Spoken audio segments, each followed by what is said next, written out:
Hey guys, I was able to get the Kalashnikov USA KR-9 or the KALI-9 out to the range, and I have to say I really enjoyed this rifle.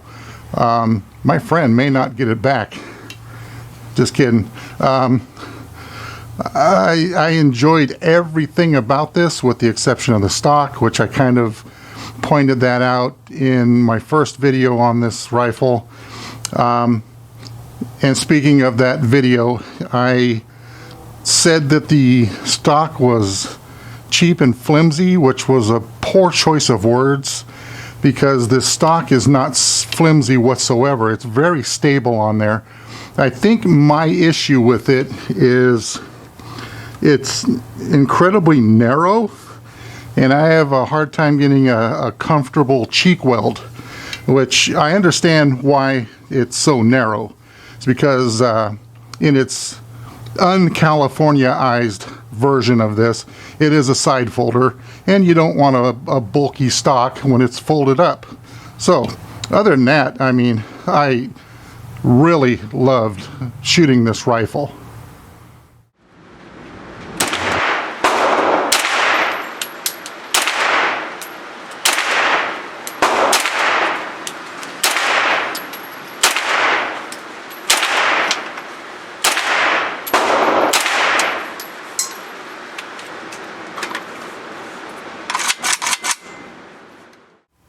Okay, let's talk a little bit about the red dot that I put on here. The SIG Romeo 5, it's a fantastic little red dot. I have no complaints over that. But for me, if this was my rifle, I would run it with iron sights, simply because putting this up to my shoulder, it perfectly aligns with my line of sight. And with the red dot, even though I have the low mount on it, I do have to lift my head just a little bit off of the stock here to be able to see that red dot in the center of the optic. So ultimately, the decision is up to my buddy that owns this gun, but for me, I would rather run iron sights. Let's talk about the trigger in this. It runs sub 5 pounds all day long. Every time that I put a trigger scale on it, it was pulling at 4 3/4 pounds, which is fine with me. I am by no means a trigger snob. Every firearm I own has a factory trigger in it, and I'm perfectly fine with it.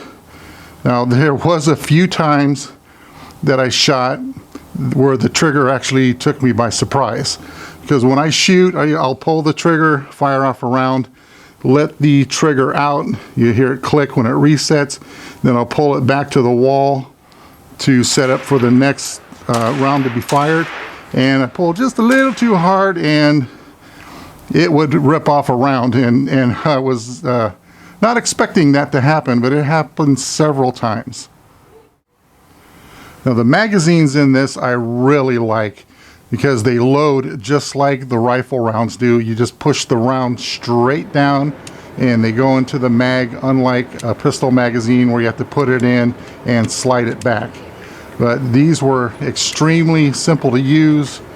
The owner of this gun sent me 6 mags to use in this, and they're all factory mags, and they all ran flawlessly. But I did have some issues when the magazines were fully loaded. I had issues with seating them into the rifle. You can't just put them in and it clicks in place and you can chamber around and fire.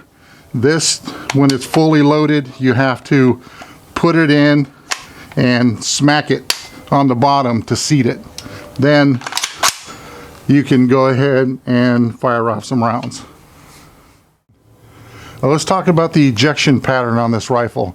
Now I was using Blazer brass 115 grain full metal jacket, and with that ammo the ejection was very sporadic.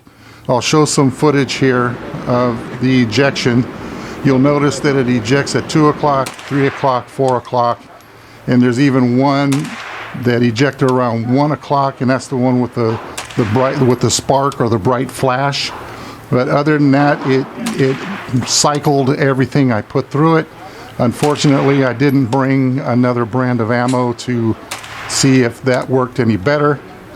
But like I said, it cycled everything I put through it.